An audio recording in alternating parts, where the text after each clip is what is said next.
Quentin Tarantino está produzindo filmes desde os anos 80, mesmo sem nunca ter pisado em uma faculdade de cinema ou em qualquer tipo de escola de arte. Como o próprio já declarou em inúmeras ocasiões, ele vai ao cinema ao invés de estudá-lo, e em sua visão, isso faz a total diferença no resultado final.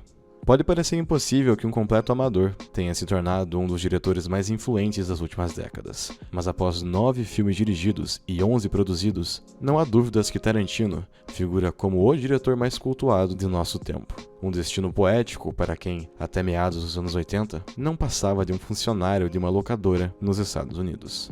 Tendo iniciado sua carreira escrevendo roteiros para Hollywood e mandando-os por correspondência, foi através da sua ousadia que ele conseguiu os contatos para produzir Cães de Aluguel, sua obra de estreia e descrita como o maior filme independente já feito. Desde então, cada uma de suas obras vem se consagrando como um marco de sua carreira, seja por um traço único, um diálogo marcante ou uma cena inesquecível. Resumindo, uma digna essência vinda do diretor. Não coincidentemente, todos os filmes que tocou se tornaram sucessos de crítica e público, atraindo cada vez mais influência para perto de si, o que explica o reboliço a cada novo projeto e a adoração mesmo entre aqueles que não sabem explicar o porquê dessa.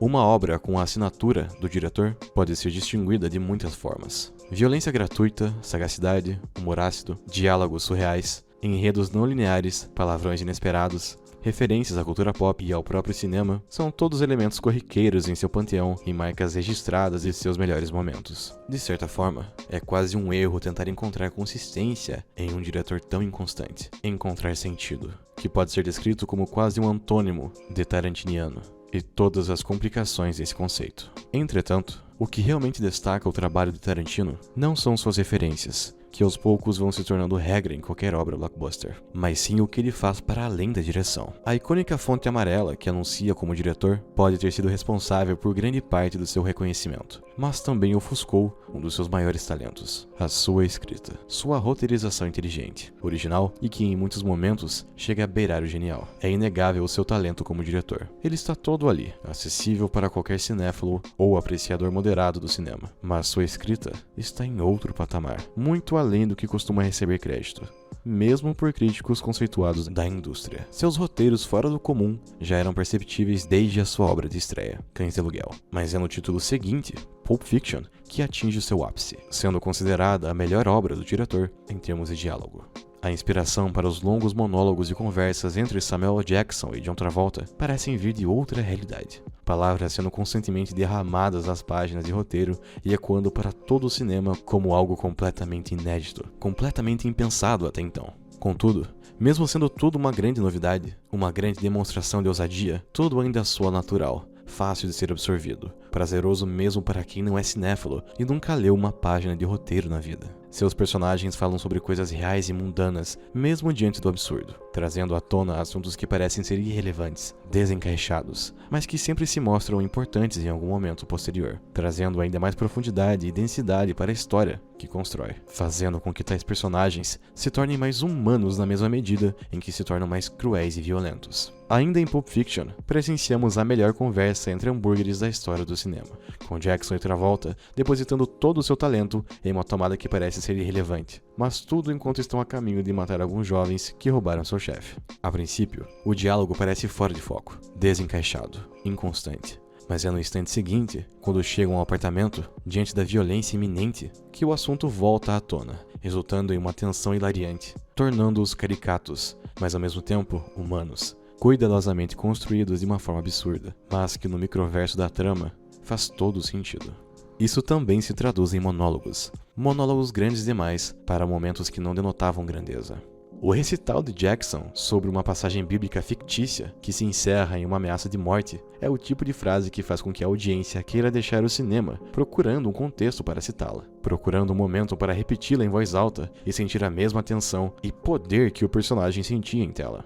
Se percebe que tais recursos foram aos poucos se tornando marcas do diretor, pequenos fragmentos de genialidade, que são cuidadosamente distribuídos em suas obras, que insistem em se vender como realistas, mas que de reais não possuem absolutamente nada, porque são sempre puxadas para uma atuação e uma construção majestosa, beirando o teatral. E é isso que diferencia o cinema tarantiniano do cinema comum, que faz com que mesmo as cenas mais banais se tornem grandes momentos do cinema contemporâneo. Filmes como 2001, Uma Odisseia no Espaço e Interstellar são grandes porque abrangem toda a existência humana e têm a ambição de retratarem a vida em sua totalidade, abordando diferentes facetas e ângulos da existência. Quando bem-sucedidas em bilheteria e crítica, é fácil para esses filmes ascenderem a listas de melhores filmes já feitos, porque tocam em assuntos íntimos demais para serem ignorados pela raça humana. Na medida em que isso se torna claro, se compreende o porquê de Tarantino ser importante para o cinema, porque ele não faz nada disso.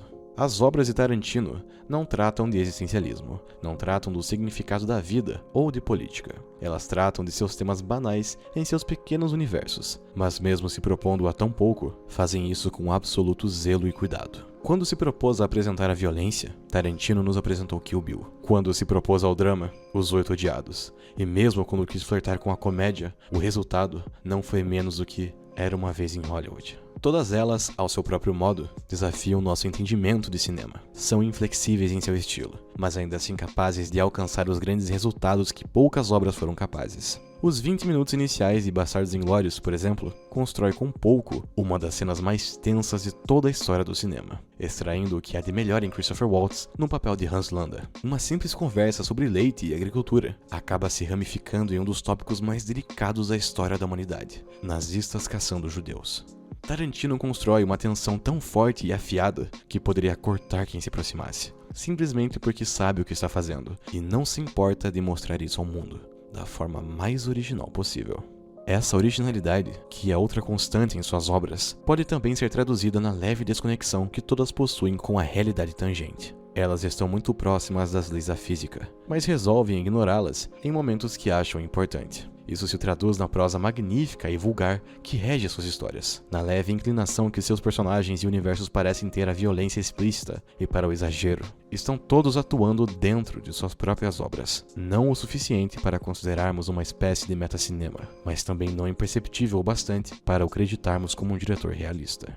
Por esses motivos, fica fácil engolir a violência e as liberdades criativas de seus filmes, pois a violência incorpora um caráter assumidamente cômico e exagerado. Da mesma forma, os diálogos, apesar de contraditórios, espalhafatosos e poéticos, passam a fazer sentido, simplesmente porque é a regra de seu filme. Muitos de seus personagens têm um jeito com as palavras que lhes permite enunciar e acentuar os seus vocabulários para sua própria vantagem expressiva. Essas são qualidades que fazem seus filmes parecerem sobrenaturais, colocando-os fora do alcance do realismo e os transformando na marca registrada de Quentin Tarantino.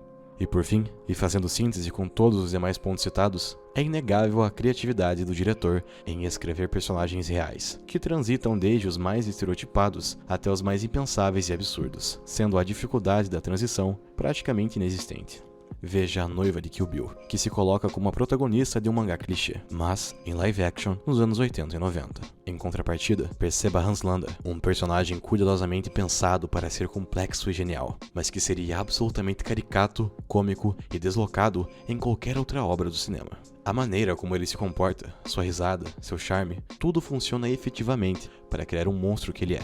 Tudo funciona como uma pequena engrenagem de um sistema maior, que faz com que Bastardos Inglórios funcione ao passo em que, em qualquer outro filme de Segunda Guerra Mundial, Hans Landa seria a semente do fracasso da crítica. É fácil reconhecer que Quentin Tarantino é um dos melhores cineastas em atividade, podendo figurar entre os melhores de todos os tempos. Ele dirige com paixão e faz a sua arte uma extensão de sua genialidade, estilizando cada aspecto de qualquer cenário ou tomada. No entanto, seu verdadeiro talento está em sua capacidade de criar. Seus personagens, seus enredos, diálogos e monólogos são todos memoráveis por causa de suas protuberantes individualidades e originalidades. Em suma, ninguém faz filmes como Tarantino. Ninguém pode ousar fazer uma obra categorizada como tarantiniana senão o próprio, porque é apenas através do seu toque pessoal e de sua inconsistência que filmes como esses podem ser feitos e lembrados para sempre. O que explica o porquê de ser um diretor tão único e, inegavelmente, o mais cultuado.